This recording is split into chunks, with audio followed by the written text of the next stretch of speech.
Boa noite a todos. Meu nome é Cláudio Cristóvão Pires.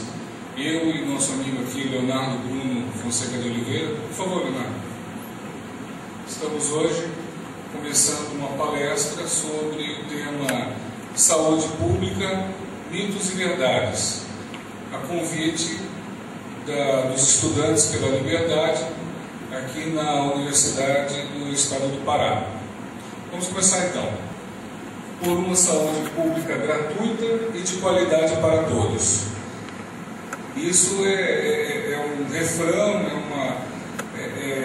é o lugar comum de toda a campanha política, de toda a proposta que se vê hoje no Brasil. É o pensamento coletivista hegemônico hoje no país, né? Quando alguém pergunta alguma coisa, vocês podem assistir na televisão, sempre que alguém for entrevistado sobre algum problema da vida urbana, as pessoas vão dizer assim: é porque o Estado precisa fazer uma política para isso, né? Nós vamos aqui começar a colocar isso em questão. Primeiramente, a saúde pública é verdadeiramente gratuita? Quem de vocês acredita que seja? Pois é, né? Ela não é pública, ela vem dos impostos, né? Ela é financiada pelos impostos, né? Então alguém vai poder ainda dizer assim: não, mas espera, ela vem dos impostos, mas pelo menos para as pessoas mais pobres, ela é assim gratuita. Calma lá, nós vamos ver que ainda não é assim. Frederic Bastiat, ele ficou famoso por desenvolver o seguinte raciocínio: o Estado faz uma estrada, constrói um palácio, conserta uma rua, abre um canal e com isso dá trabalho a certos operários. É o que se vê. Mas ele priva de trabalho certos outros operários. É o que não se vê, né? Então, nós precisamos começar a refletir sobre o custo de oportunidade. Sobre o custo de oportunidade. Ficou melhor assim? Está pegando? Sobre o custo de oportunidade. Sempre que o Estado gasta alguma coisa e as pessoas estão lá vendo e admirando, porque a propaganda é massiva em cima disso, né? Está na hora dos cidadãos começarem a indagar: mas espera, o que poderia ter sido feito com esse dinheiro de uma maneira melhor? Aqui eu estou colocando mais uma citação de Henry Hazlitt, né? Ele não era economista, ele era um jornalista que acabou se tornando um economista autodidata. Ele era jornalista do New York Times, de vários outros jornais, e cobrindo notícias, ele foi acabando descobrindo essas verdades econômicas. Então, no livro Economia numa Única Lição, ele tem um trecho que ele fala assim: para cada emprego público fica indestruído o emprego particular. Eu trabalho na Receita Federal, sou analista tributário, e eu vou dizer para vocês: existe um órgão dentro da Receita, existe uma coordenação, que ela é especializada em fazer simulações de efeitos econômicos sobre diferentes métodos de tributação. Jamais nenhuma dessas simulações conseguiu chegar a uma conclusão definitiva sobre método de tributação. O que se sabe é: quanto maior a tributação, menor a poupança privada, né? E o que acontece? Você está confiscando a poupança privada, você vai impedir os investimentos produtivos e a geração de empregos com maiores salários, né? Então, seja qual for a carga tributária, os métodos de tributação, serão sempre os pobres que vão pagar mais impostos. Por quê? Por que isso? Por quê? Porque eles vão deixar de ter emprego, ou tendo emprego vão receber salários menores. Mesmo que num hipotético país onde só as pessoas ricas fossem tributadas, ainda assim seriam os pobres quem, na cadeia desse raciocínio econômico, seriam aqueles que mais pagariam, né? Justamente por causa disso, porque o dinheiro que poderia ser utilizado para investimento está sendo aplicado está sendo desviado para o governo para ele fazer obras que nem sempre atendem às necessidades mais urgentes da população. E vamos lá, vamos começar a indagar mais também. O que é qualidade? Porque é muito fácil para um político chegar na televisão e dizer: eu que vou prometer saúde gratuita e de qualidade universal, né, para todo mundo. Mas que qualidade é essa? Né? Será que o método, o estilo de atendimento do SUS vai atender a fulano, ciclano e beltrano? Né? Isso é uma coisa que a gente precisa colocar em questão. Na sociedade livre, na iniciativa privada, isso é resolvido pela lei da oferta e da procura. Cada um procura o serviço que mais se adequa às suas necessidades. Há aqueles que querem pagar um plano de saúde que complete o transporte aéreo por helicóptero, por exemplo. Vá lá para um fazendeiro, isso pode ser útil. Para quem mora na cidade, isso pode ser caro demais. Então, é uma qualidade que não atende às suas necessidades. Então, aqui está, cada pessoa procurando alguma coisa que ela tenha mais em mente, né? que procure atender mais os seus anseios. Tem gente que quer eficiência, tem gente que quer baixo custo, há quem gosta de uma boa comodidade, né? Tecnologia. Deve haver um serviço público de saúde. O que é um serviço público? Bom, segundo a corrente essencialista, uma atividade é considerada serviço público em razão de sua própria natureza. Ou seja, existiriam determinadas atividades que possuiriam características essenciais, né? Aí serem chamadas, isso aqui deve ser serviço público. O problema é que nenhum jurista dessa corrente jamais conseguiu categorizar exatamente o que deve ser e o que não deve ser serviço público. Então, falando para vocês hoje isso, não existe isso, né? Além da corrente essencialista, existem as correntes subjetivista e formalista. A subjetivista, ela chegou a propor o seguinte: se é feito pelo Estado, é serviço público. A formalista, ela já diz o seguinte, que são públicos aqueles definidos em lei. Então, ela também não tem uma categorização essencial sobre o que é. Fundamental. O que pode ser serviço público e não é? O que dizem alguns dos maiores juristas? Eli Lopes Meirelles diz que aquele que é serviço prestado pela administração aos seus delegados para satisfazer necessidades essenciais ou secundárias da coletividade, ou até mesmo simples conveniências do Estado. Celso Antônio Bandeira de Mello, bastante nada econômico, né, nas suas citações, ele também faz um conceito bastante extenso, mas que na verdade quer dizer isso também. José Cantelha Júnior, eu gosto bastante, sou bastante fã da Maria Silva Zanello de Pietro, e ela diz a mesma coisa: qualquer atividade que o Estado esteja exercendo. Então, enfim, esse filósofo, economista também é sociólogo, chama-se Hans Hermann Hoppe, ele é alemão. Ele diz o seguinte, que a evidência histórica mostra-nos que todos os serviços públicos hoje providos pelo Estado em algum tempo no passado foram fornecidos por empreendedores privados ou ainda hoje são realizados dessa forma em um país ou outro, né? Então, uma dicotomia que claramente distingua entre serviços públicos e privados não existe, né? E é por isso que existe até tantos desacordos sobre como classificá-los. A Maria Silva Zanello de Pietro chega a falar em crise do conceito de serviço público.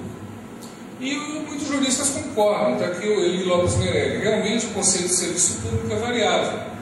E a Maria Silva fala da crise da noção de serviço público. Então agora nós vamos chegar e perguntar para todos assim: bom, então não existe categoricamente que se possa dizer isso é serviço público, isso é serviço privado, né? Agora, é possível oferecer um serviço de ponta, de primeira qualidade para todos? Quem acredita que isso é possível?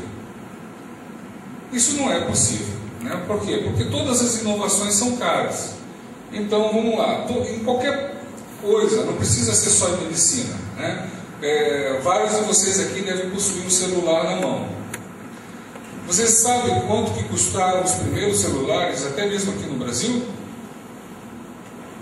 Vocês têm ideia de quanto custava? R$2.000. R$2.000? Custava R$20.000. Tá? Custava R$20.000.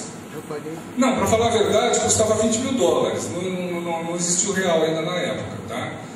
Um celular custava $20.000 e ele era um tremendo de um orelhão. Tá? Ele era um aparelho que hoje ninguém compraria nem por um centavo. Né? Então o que acontece?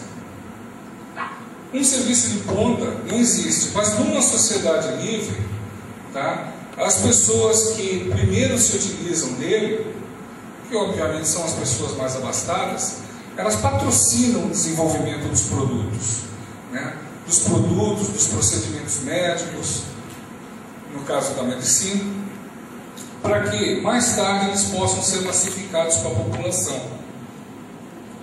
Hoje em dia qualquer pessoa compra um celular bom, sem comparação com aquele que havia há coisa de 20 anos atrás, não é? E por um preço módico com muito mais funcionalidades. Assim então, todo o processo de inovação numa sociedade livre. Está aqui uma citação de Ludwig von Mises, um dos pais da doutrina austríaca, que nos diz: o luxo de hoje é a necessidade de amanhã. Cada avanço primeiro surge como um luxo de poucos ricos, para daí a pouco tornar-se uma necessidade e por todos julgada indispensável. A ele devemos as progressivas inovações, por meio das quais o padrão de vida de todos os estratos da população se tem elevado gradativamente. Vocês conseguem pensar numa coisa tão simples quanto o uso de talheres? Pois é, já foi um luxo. Era coisa só de monarcas, de nobres. E vocês conseguem imaginar a importância disso para a higiene, para a saúde? O uso de talheres ele acabou reduzindo muito a incidência de doenças, porque sendo de metal são laváveis e não se contaminam. Né?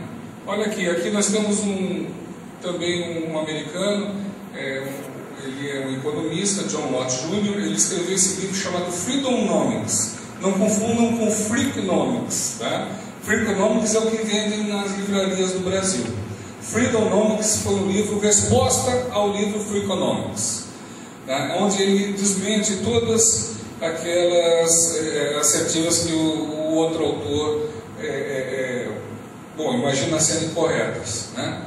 Então olha só o que ele fala, ele dá aqui uma importante informação, que os americanos eles cobrem hoje praticamente todos os custos com pesquisa e desenvolvimento, restando aos outros países apenas os custos de produção e distribuição.